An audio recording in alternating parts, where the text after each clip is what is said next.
Vamos a abrir nuestras Biblias en el libro de los Hechos para continuar con nuestra serie de sermones expositivos en este libro de los Hechos, capítulo 18. Hechos, capítulo 18. Vamos a leer los versos del 1 al 11. Dice la palabra del Señor.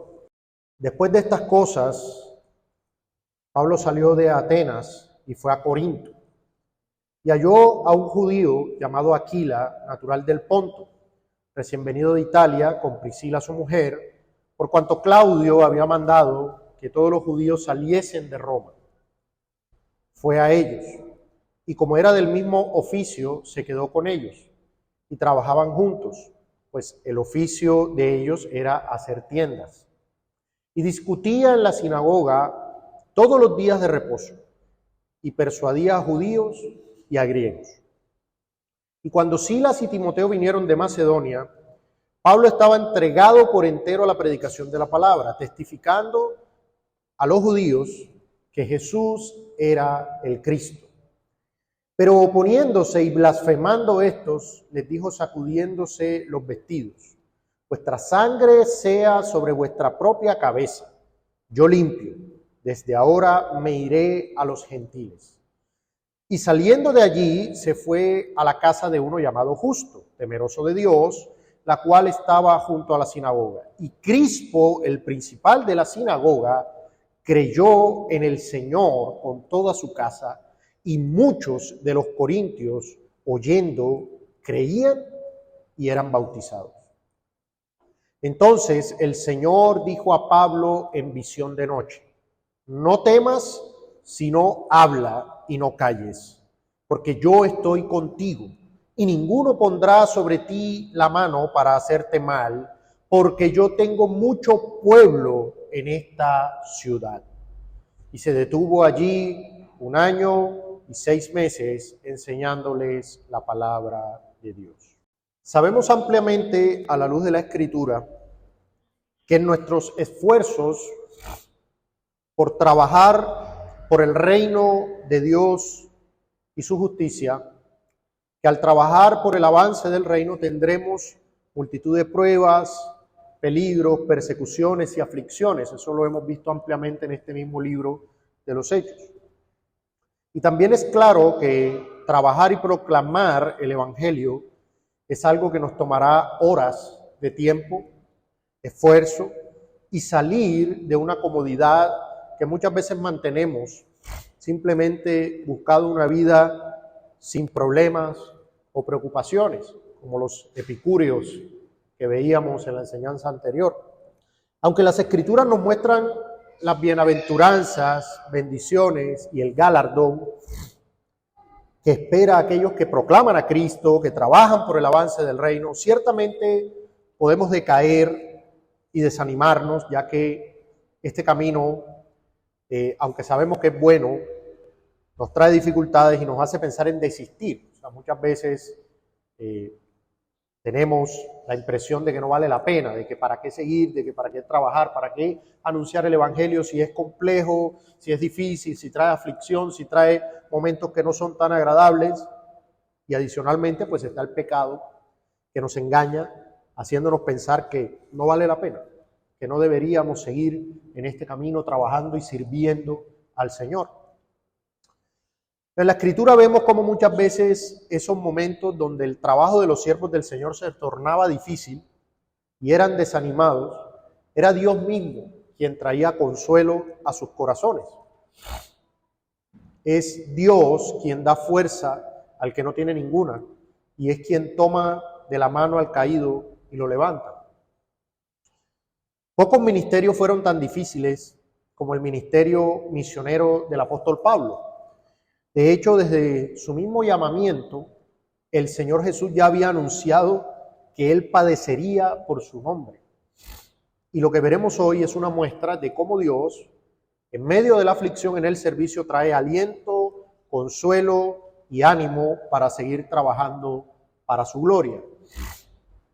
Así que vamos a iniciar con esta enseñanza que lleva por título El ánimo de Dios a sus evangelistas. Y vamos a ver dos puntos que son trabajando por el Evangelio y consuelo para trabajar en el Evangelio. Y dos cosas antes de iniciar. En primer lugar, debemos entender el trabajo por el Evangelio, aunque el apóstol Pablo pues era apóstol y tenía un llamamiento particular y especial. Podemos entender el trabajo por el Evangelio de una manera más general y aplicar principios a lo que nosotros hacemos por el servicio del avance del reino en su iglesia. Y en segundo lugar, debemos ver que ciertamente el Evangelio y el llamado a anunciarlo es para todos los creyentes, no de manera pública, pero es para todos los creyentes de manera general. Así que no piense que lo que aprenderá esta mañana aplicaba solo para el apóstol Pablo, o aplica solo para los pastores, o aplica solo para aquellos que predican de manera oficial o pública, sino que aplica para todos los creyentes, para la iglesia, que anuncia a Cristo en la medida de sus posibilidades, en sus contextos, y que trabaja por el avance del reino de Dios. Así que en primer lugar, vamos a ver el primer punto, trabajando por el Evangelio. Eso lo vemos en los versos del 1 al 5. Ahora pongámonos un poco en contexto. En este relato, pues vemos que Pablo llega a Corinto, y recordemos que estamos aún en su segundo viaje misionero. Corinto era una ciudad estratégicamente ubicada en Grecia, conocida por su prosperidad comercial y su diversa población.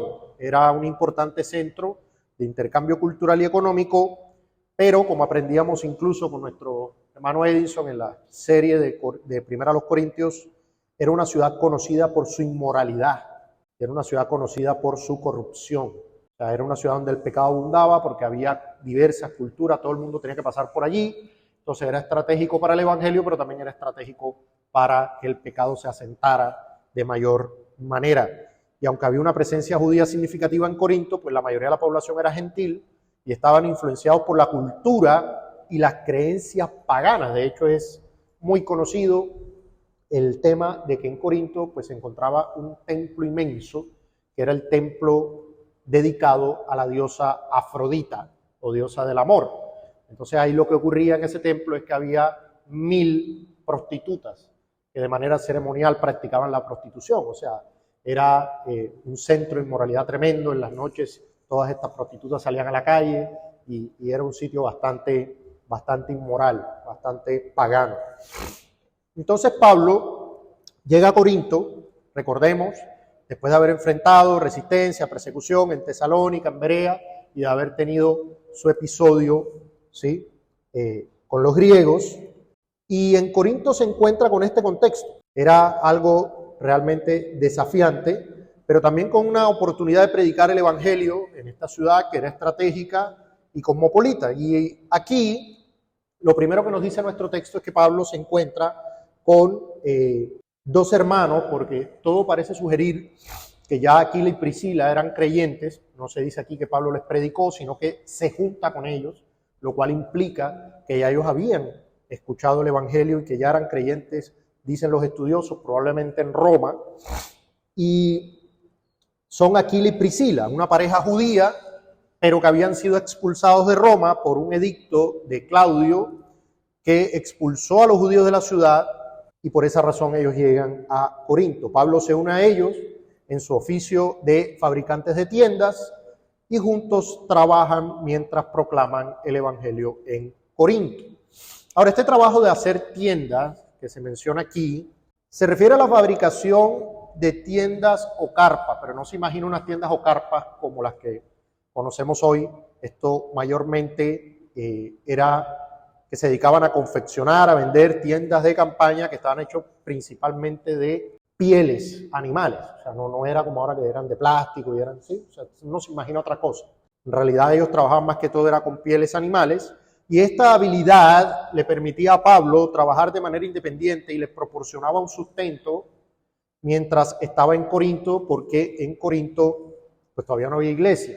Ya acababa de llegar y apenas iba a predicar el Evangelio. Ahora, lo primero que vemos, hermanos, o algo que podemos ver para nuestra enseñanza, es que Pablo, como se dice coloquialmente, no se arrugaba al trabajo duro, incluso de una índole distinta a su llamado principal si era necesario por algún lapso de tiempo. Pablo, como apóstol y predicador del Evangelio, tenía derecho al sostenimiento de la iglesia una vez conformada, pero por razones incluso de sabiduría, en el momento no tuvo reparos de no usar ese derecho. O sea, Pablo con los corintios incluso hubo un tiempo en donde renunció al derecho que tenía sobre ellos, aunque pues no se quedó sin sustento, y nosotros vemos en las cartas a los corintios que Pablo vivió, por decirlo de alguna manera, con el sustento de otras iglesias. O sea, Pablo decía, he tomado del sustento de otras iglesias para servirles a ustedes, le decía a los corintios. Y algunas personas de esas que siempre quieren o están en función de torcer, y ahorita me llamaba mucho la atención lo que leíamos en la lectura pública, ¿no? Que cuando María vierte este perfume costoso a los pies del Señor Jesús, sale Judas, ¿no? Y dice, no, pero eso era muy caro, porque se desperdició, lo hubiéramos podido vender y se lo dábamos a los pobres. ¿Eso no le suena conocido? O sea, eso es lo que pasa hoy, ¿no? Usted dice, no, que voy a llevar mi ofrenda a la iglesia, y que le dice, no, yo no llevo ofrenda a iglesia. Yo lo que hago es que le doy a los pobres. Yo le compro a los pobres, le doy un mercado a los pobres. En realidad, ¿qué es lo que hay en el corazón? ¿Qué había en el corazón de Judas? Lo que pasa es que Judas era ladrón. Entonces muchas personas en realidad no quieren darle a Dios lo que le corresponde a Dios. Ellos quieren quedarse con las bendiciones del Señor, pero no quieren mostrar adoración a ese Dios que les ha dado todo. Entonces, ¿por qué traigo a colación esto? Porque muchos que tuercen las Escrituras dicen, mire, Pablo trabajaba, ¿por qué hoy los pastores no trabajan? ¿Sí? Pero es interesante porque es que la respuesta está ahí mismo, en el mismo contexto, ahí al antico, ni siquiera tiene que ir a otro libro, ni siquiera tiene que ir a otro texto, que dice que cuando llegó Timoteo y Silas, ya Pablo estaba entregado completamente a la predicación. O sea, Pablo sí trabajó, sí se sustentó con sus propias manos por un tiempo prudente, acabando de llegar a Corinto por sabiduría, pero luego él se entregó a su llamado. Entonces, aquí mismo lo dice. Pero ¿qué aprendemos, hermanos? Que el trabajo y el servicio por el Evangelio no es excusa para ser negligentes con el trabajo que debamos hacer o viceversa. Hermanos, no es lo uno o lo otro, son ambas cosas. O sea, muchas personas dicen, es que yo voy a trabajar por el Señor y yo voy a predicar y yo voy a llevar la Biblia y entonces eso les da excusa para la pereza. Entonces no trabajan, no hacen nada, ¿sí? Porque dicen, no, porque es que yo estoy dedicado al Señor, y muchas veces no se trata solo de trabajo, muchas veces descuidan sus responsabilidades familiares, hogares destruidos supuestamente por servicio al Señor. No, porque es que, y ahí sobre todo pasa en este nuevo feminismo de las iglesias modernas. Hermanos, una mujer de Dios, servidora del Señor, sí, 4 o 5 días en la iglesia, todas las tardes, todas las noches, y no atiende al esposo, no atiende a los hijos, pero es que es porque está sirviendo al Señor. Bueno, eso no es bíblico, eso no tiene presentación, ¿sí? El apóstol Pablo hubiese podido decir, no, pero es que yo tengo que dedicarme a las cosas del Señor, manténganme. No, él trabajó cuando en su momento consideró que debía trabajar, o cuando hubo la necesidad de trabajar, luego siguió sirviendo al Señor. Hermanos, nosotros, aunque en la Reforma somos más dados a la viceversa, en la Reforma somos más dados a que no podemos servir al Señor porque tenemos que trabajar. No tenemos tiempo para las cosas del Señor. Sacrificar tiempo, esfuerzo, algún día o días adicionales, eso es para nosotros muy difícil, porque es que nosotros tenemos que trabajar, y es que yo no puedo hacer, y es que yo no puedo ir, y es que yo no puedo trabajar, porque es que yo no puedo ir a trabajar para el Señor, porque es que tengo que trabajar, tengo que producir dinero. A veces so pena incluso el día del Señor. Pero aquí Pablo continuaba predicando, poniendo su llamado, su llamado y el reino de Dios en primer lugar, pero cuando tuvo que trabajar lo hizo. Cuando tuvo que trabajar, entiéndase, trabajar en algo distinto a trabajar en el reino, porque trabajar en el reino también es trabajar, que algunos eso todavía no lo han entendido. ¿Y los pastores en qué trabajan? Los pastores trabajan más que una persona que tiene otro tipo de trabajo, porque muchas veces el pastor incluso no tiene ni horario ni nada, si recibe una llamada a mitad de la noche, tarde, si tiene que reunirse, si tiene que ir, o sea, igual son muchas horas de esfuerzo. Usted no crea que un pastor se para a dar un buen sermón y detrás de eso usted ve la puntica del iceberg. ¿Ha visto esa foto del iceberg, del bloque de hielo? Usted ve la puntica y abajo está todo el resto. Bueno, usted nada más ve la puntica. Usted no ve todo lo que hay detrás, las horas de oración, las horas de estudio, que compare las versiones de la Biblia, que vaya a las concordancias, que mire qué decía eso en el griego. Es un montón de trabajo, un montón de trabajo. Y es impresionante la pasión, el ahínco con la que el apóstol Pablo predicó el Evangelio, llenándolo todo con la verdad del Señor Jesús. Y hermano, trabajar por el Evangelio es un privilegio que nos ha sido dado. Trabajar por el Evangelio es un privilegio que nos ha sido dado y que todos deberíamos tomar muy en serio. Permítame decirle algo, aquí hablo a la iglesia. Mi querido hermano, mi querida hermana, si no somos nosotros los que trabajamos para el Señor, ¿usted cree que el incrédulo va a trabajar para el Señor? ¿Usted cree que el impío va a trabajar para el Señor? ¿El impío va a anunciar a Cristo? ¿Usted cree que eso va a pasar? ¿Quién va a trabajar? ¿Quién va a llevar el Evangelio si no es la iglesia? Es un llamado del Señor. Mateo 28 está supremamente claro, porque sabemos que aunque fue dado a los apóstoles inicialmente, esto es extensivo a la iglesia. Dice en Mateo 28, 18, y Jesús se acercó y les habló diciendo, toda potestad, es decir, toda autoridad, me es dada en el cielo y en la tierra. Por tanto, o sea, en virtud de esa autoridad que tiene el Señor Jesucristo, ¿qué le dice a la iglesia? Id y haced discípulos a todas las naciones. Cuando en la iglesia nosotros decimos que estamos haciendo discipulado, ¿qué estamos haciendo? Estamos haciendo esto. Lo que el Señor Jesús, en su autoridad como cabeza de la iglesia, le pidió a la iglesia. Id y haced discípulos a todas las naciones, bautizándolos en el nombre del Padre y del Hijo y del Espíritu Santo, enseñándoles que guarden cuántas cosas, todas las cosas que os he mandado. Y he aquí yo estoy con vosotros todos los días hasta el fin del mundo. Y esto mismo lo repite el Señor en este libro de Hechos, en capítulo 1, verso 8. Pero recibiréis poder cuando haya venido sobre vosotros el Espíritu Santo, y me seréis testigos en Jerusalén, en toda Judea, en Samaria y hasta lo último de la tierra. Hermanos, debemos ser honestos con nosotros mismos, porque esta no es la primera vez que Dios nos habla como iglesia sobre este asunto. Como decía en cierta ocasión el pastor Juan Pablo Cruz, este es uno de esos temas en donde se demuestra que somos oidores, pero no hacedores. Porque predicamos que debemos anunciar a Cristo, que debemos compartir el Evangelio con otros. Y lo estamos diciendo literalmente en este momento. Pero saldremos de aquí y no lo vamos a hacer. No vamos a obedecer. Hermano, ¿cómo dice eso? Es que ya lo hemos hecho, ya ha pasado. Hermano, no tenemos un corazón y una disposición amorosa con el que se pierde. No tenemos un corazón que ama a Dios y al prójimo de manera tal que le compartamos estas buenas noticias. No lo hemos hecho.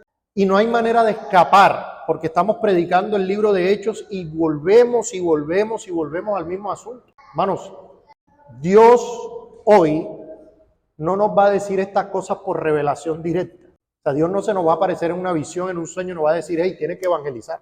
Dios lo está haciendo ahora en este momento.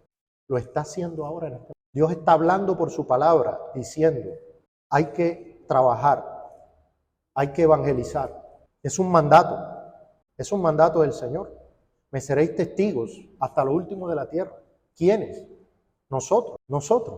Pero hermanos, no tenemos esa disposición. ¿Y saben por qué no la tenemos? Porque es que trabajar por el Evangelio implica tiempo, implica esfuerzo, pero Dios es digno. Y su llamado es que seamos sus heraldos. Hermano, ni siquiera la disposición. ¿Será que si nosotros tomamos nuestro celular y revisamos nuestra lista de contactos y le mandamos una invitación para venir a la iglesia a toda nuestra lista de contactos y estamos pendientes de eso, ¿será que no viene una persona? Y estamos ahí en oración, Señor, salva a pecadores, permite por tu espíritu que vengan, y usted va y hace lo que tiene que hacer. ¿Será que no viene nadie? ¿Será que nadie viene?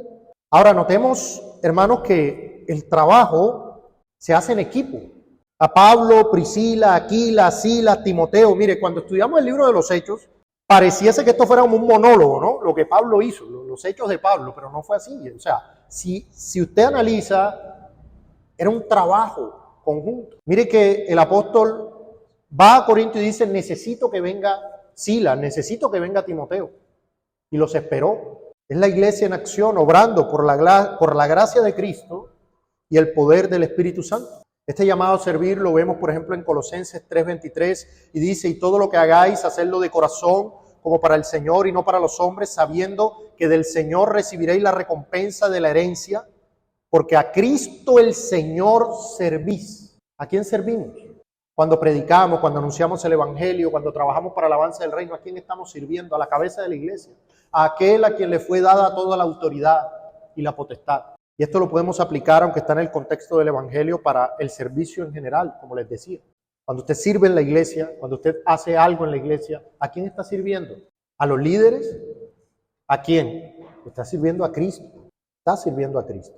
Ahora, obviamente, en medio de este trabajo, en medio del anuncio del Evangelio, esto presentaba dificultades y Pablo ya había tenido varias. Y el tema se apretaba y el tema seguía. Entonces, ahí es donde vemos lo que viene, nos lleva a nuestro segundo punto, que es el consuelo para trabajar por el Evangelio, en versos 6 al 11. Miren, como bien sabemos, la predicación trae resistencia y esta no fue la excepción. O sea, Pablo llegaba, predicaba a Cristo, y como decíamos en la enseñanza anterior, nosotros tenemos que ser conscientes de eso, hermano. Te dice, no, es que a mí me da pena evangelizar, o es que yo no quiero predicarle a otro porque es que no me van a querer escuchar, o porque se van a endurecer, o porque me van a insultar, o porque van a hacer cualquier otra cosa. Hermano, es que usted tiene que saber que eso es así. O sea, cuando usted vaya a evangelizar, usted debe entender que se va a encontrar con eso. ¿Qué pasó con los que recibieron la predicación de Pablo aquí en Corinto? Blasfemaron, se opusieron. Usted se va a encontrar con eso. Le van a decir que usted es un fanático, le van a decir que la palabra de Dios está adulterada, le van a decir un montón de cosas. Usted tiene que saber que eso es así, usted tiene que entenderlo, usted tiene que decir, pero es que esto pasó siempre. ¿O cuántas personas se convirtieron con la predicación de Noé? Había un mundo entero y se convirtieron, pues, los que estaban con él, nadie más, nadie más. Entonces, usted tiene que saber que esto va a pasar. La mayoría de los judíos comenzaron a oponerse y a blasfemar. Y de hecho, los judíos particularmente, porque hay muchas personas hoy que en las iglesias cristianas que tienen un amor por los judíos, un amor por el pueblo de Israel, porque ese es el pueblo escogido de Dios y no sé qué. Los judíos se siguen oponiendo al Cristo hoy. Y salen con la bandera así de Israel. Mire, voy a leer lo que dice un maestro judío hoy, contemporáneo, en su libro. Es el maestro erudito del judaísmo, Joseph Telushkin, dice lo siguiente: el judaísmo enseña que Jesús no cumplió las profecías mesiánicas y sus seguidores malinterpretaron las escrituras. Eso es lo que enseña el judaísmo hoy. El judaísmo hoy enseña lo mismo que le dijeron al Señor cuando leímos la lectura pública. Pero si el reino del Mesías es un reino que permanece para siempre, ¿cómo me estás diciendo tú que tiene que morir? Eso no puede ser. Eso que le dijeron al Señor directamente lo siguen diciendo hoy. En una entrevista con el famoso judío de derecha Ben Shapiro, le preguntaban o le decía un apologeta sobre Cristo, le decía, Cristo cumplió y Cristo esto y Cristo lo otro, y él decía, mira, te voy a decir una cosa, decía Ben Shapiro, la visión de los evangelios acerca del Mesías y de este reino de carácter espiritual es totalmente ajeno al carácter del Mesías descrito en el Antiguo Testamento. Esa es la visión del judío hoy. Y allá están las iglesias diciendo que ese pueblo es santo y que ese pueblo esto y que ese pueblo está endurecido. Ese pueblo está endurecido. Está endurecido en parte. No es que las promesas de Dios hayan fallado, pero está endurecido. De manera general está endurecido. Entonces debemos ser claros de qué es lo que pasa cuando se predica el Evangelio. Y mire, y este rechazo, esta oposición, esta blasfemia debió ser muy frustrante para el apóstol Pablo, ya que el apóstol Pablo amaba a sus pares judíos y lo que más quería era que fueran salvos. Me imagino esa expectativa, ese amor por Pablo cada vez que llegaba a una sinagoga a persuadir, a hablar de Cristo. De hecho, Pablo lo expresa en su carta a los Romanos, capítulo 9. Él dice, mire, verdad digo en Cristo, no miento, y mi conciencia me da testimonio en el Espíritu Santo, que tengo gran tristeza y continuo dolor en mi corazón, porque deseara yo mismo ser anatema, separado de Cristo por amor a mis hermanos, los que son mis parientes según la carne. O sea, Pablo dice, si yo me separaran de Cristo para que fueran salvos mis hermanos, lo haría. Imagínense ese amor que tenía. ¿Y saben qué implica esto? Que el amor bíblico no implica o no implicaba dejar a sus connacionales en el error. Es que el amor moderno, ¿qué diría? No, pues, ahí están los judíos, pero no, hay que ser amorosos, entonces no les podemos decir que están equivocados, hay que dejarlos así. El amor bíblico no implica eso, el amor se goza en la verdad. El amor procuraba que fueran salvados, pero lamentablemente la mayoría rechazó el mensaje. ¿Y qué llevó eso a hacer a Pablo? Le dice que él se sacudió y puso su responsabilidad sobre ellos. Su sangre sea sobre sus propias cabezas. Yo limpio. Yo les anuncié el evangelio de Cristo, pero ustedes no lo aceptaron. Por lo tanto, la responsabilidad de su perdición es suya por su dureza. Y finalmente se va y dice, me voy a los gentiles. Y alguno diría, ese Pablo sí era vengativo. Ese Pablo sí era mala clase. Mira, ahora porque se endurecieron, entonces ahora los dejó. No, es que ya el Señor había dicho que había que hacer eso. Miren, Mateo 10, verso 14 dice, el Señor instruyendo a sus discípulos les dice, y si alguno no recibiere ni oyere vuestras palabras, salid de aquella casa o ciudad y sacudid el polvo de vuestros pies. De cierto os digo que en el día del juicio será más tolerable el castigo para la tierra de Sodoma y de Gomorra que para aquella ciudad. O sea, rechazar el evangelio de Cristo traerá un castigo terrible. Esa es una realidad. Hermano, la responsabilidad de que alguien se pierda es suya. ¿Por qué alguien se pierde? Porque se endurece al mensaje del evangelio. Si usted le predica el evangelio a alguien y se lo predica y le comparte y la persona no se arrepiente, pues usted no se sienta culpable. Eso es ya responsabilidad de esa persona. Hay una anécdota que contó el predicador Charles Spurgeon. Él dijo que le impactó mucho. En cierta ocasión se sentaron a comer junto con su madre y la madre oró. Y la madre oró de la siguiente manera. Señor, aquí están mis hijos y su sangre sea sobre sus propias cabezas porque a todos les he compartido y les he predicado tu evangelio. Yo limpia, ellos responsables. Y Spurgeon dice que eso lo impactó. Bueno, ¿será que nosotros podemos orar así de nuestros hijos, de nuestra familia? ¿Será que podemos hacer eso? Porque a veces solemos ponernos sobre nuestras rodillas y decir, Señor, salva a mis padres. ¿Cuántas veces les hemos predicado? Salva a mis tíos, a mis tías, a mis primos, a mis primas.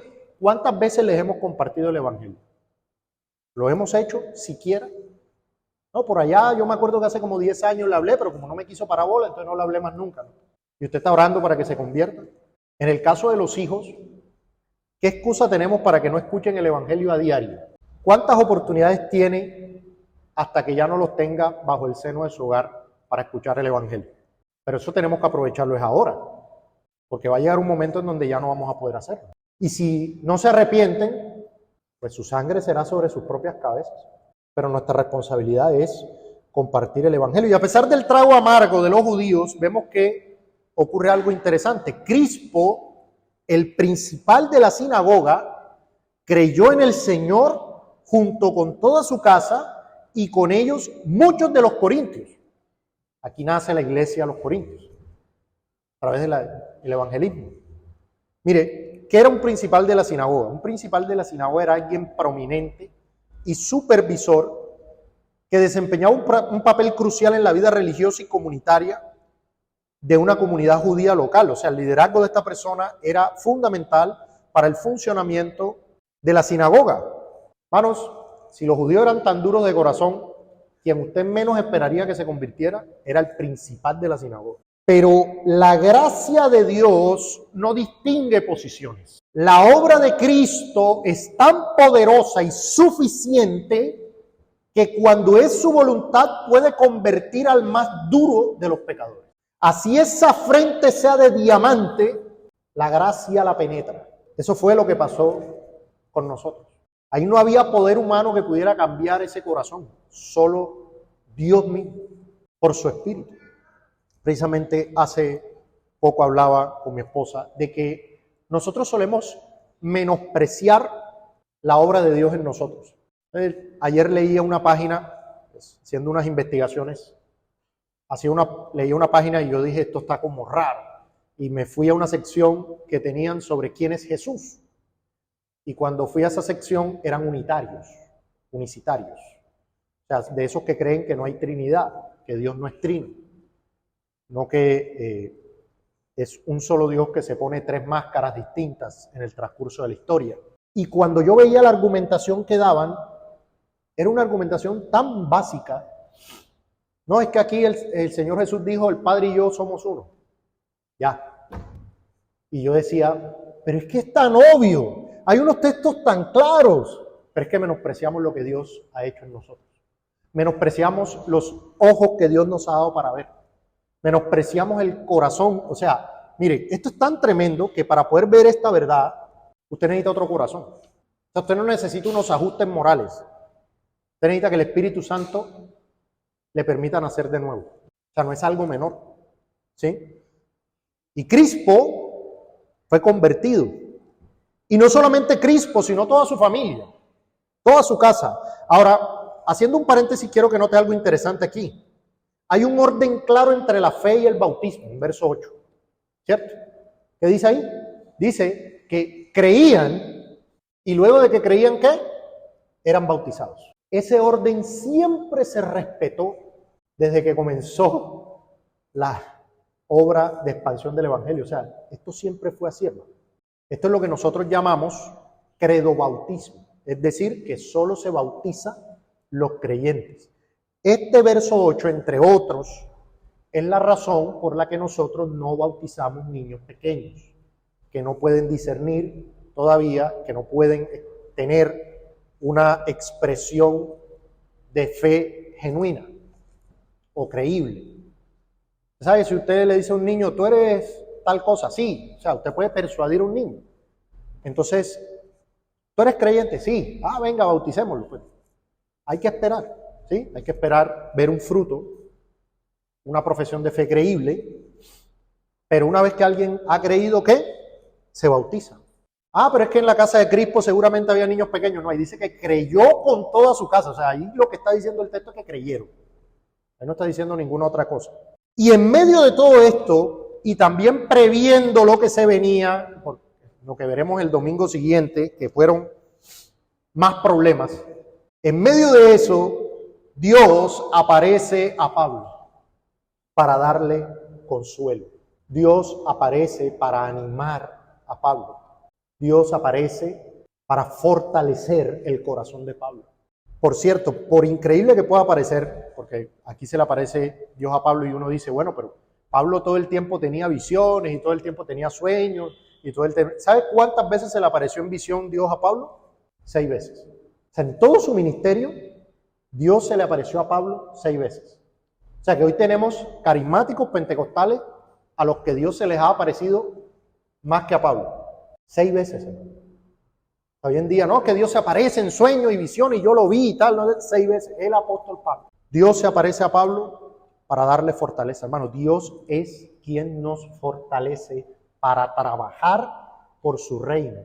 Dice en el Salmo 46, verso 1, Dios es nuestro amparo y fortaleza, nuestro pronto auxilio en las tribulaciones. Hermanos, el consuelo y ánimo a Pablo consistió de 2 cosas. En la promesa de que sería guardado del mal al hablar en aquella ciudad. Pero noten algo interesante. Hermanos, como creyentes, nosotros generalmente usamos este tipo de textos, como el Salmo 46:1. Dios es nuestro amparo y fortaleza, nuestro pronto auxilio en las tribulaciones. Generalmente usamos estos textos para tener una vida epicúrea, O sea, una vida sin preocupaciones ni problemas. Pero estas promesas y estos consuelos no son para eso, sino que son ¿para qué? Para darle la gloria a Dios, para trabajar más por el Señor y para seguir andando y viviendo en la vida a la que Él nos ha llamado. Siempre tiene que haber un propósito detrás. Hermanos, hace poco precisamente, un episodio de prueba, de aflicción, nos hacíamos esa pregunta, porque uno dice, bueno, pero ¿es lícito orar por la salud? ¿Es lícito orar por la salud? Claro que sí, el Señor dijo que oráramos por el pan diario. Pero la pregunta es, ¿para qué quieres salud? ¿Para qué quieres estar bien de salud? Porque si quieres estar bien de salud, es porque quieres seguir viviendo de espaldas a Dios, quieres seguir viviendo una vida haciendo los deseos de tu corazón alejados de lo espiritual y del reino de Dios. ¿Para qué quieres la salud?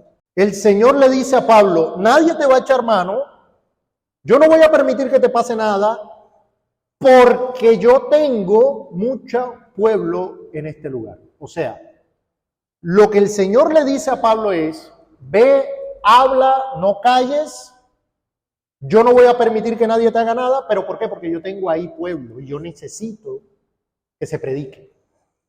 Había un propósito detrás de la promesa de que él no le pasaría nada. ¿Y saben qué es lo increíble, hermanos? De hecho, a la luz de esto, Pablo se queda mucho tiempo en Corinto. Es la tercera estadía más larga de Pablo en algún lugar, ¿sí? Está en Corinto. Hermano, la razón por la que Dios llama a que Pablo hable es por la elección de los suyos. Porque esos suyos vendrían a la fe al escuchar el Evangelio.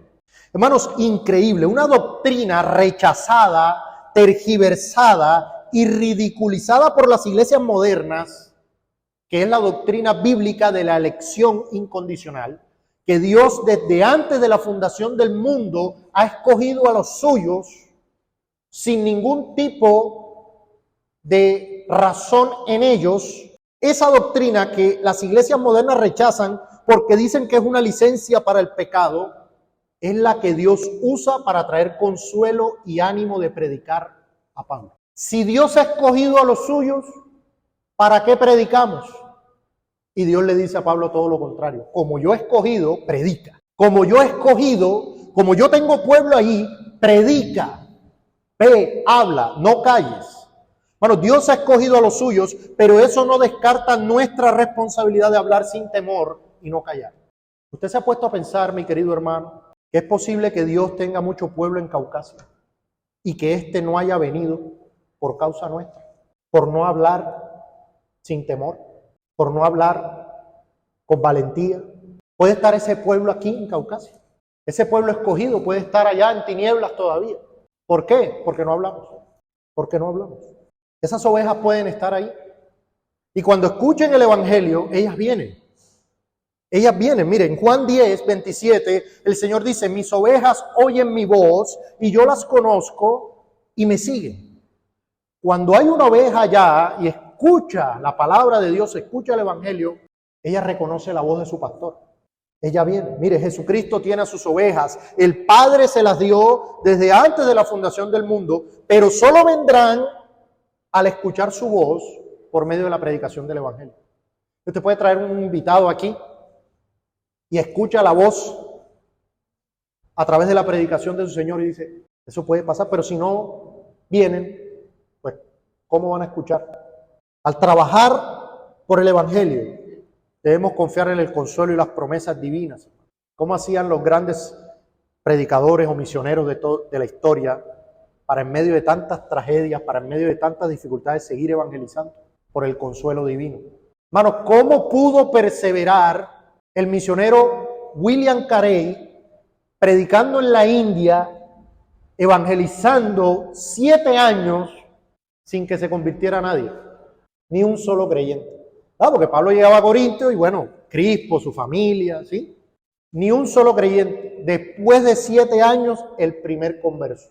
¿Cómo podía hacerlo? Porque él sabía de que a él no le correspondía convertir a nadie, sino anunciar el Evangelio.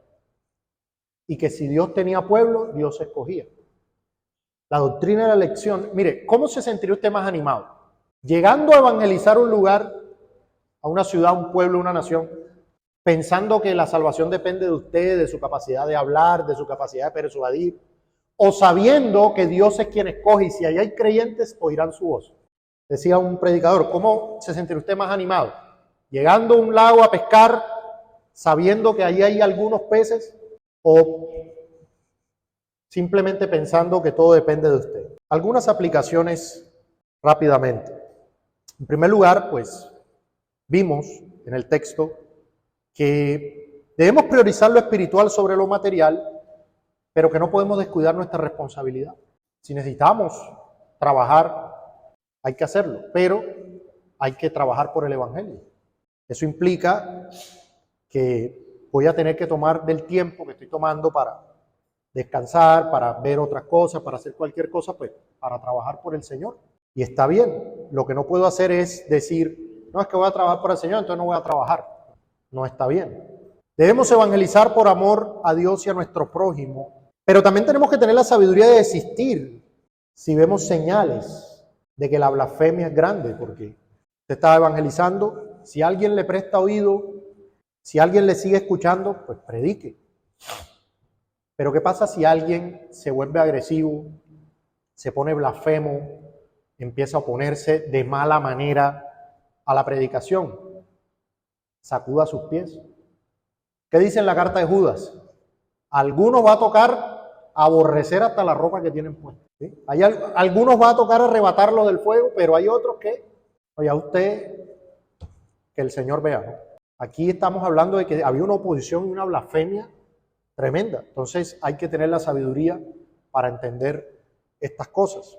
Debemos hallar consuelo y ánimo para trabajar por el reino y por el Evangelio, hallar consuelo y ánimo en el Señor y en sus promesas. Finalmente, la doctrina de la elección debe animarnos a predicar mucho más, no a no predicar. No es que si Dios los escogió, se salvarán de alguna manera. No, Señor. Precisamente porque Dios los escogió, necesitamos con urgencia evangelizar para que vengan rápido. Entonces, ningún reformado tomará como excusa la elección incondicional de Dios para faltar a su llamado y a su trabajo de anunciar y compartir el Evangelio del Señor Jesús. Así que mucho cuidado con caer en este error.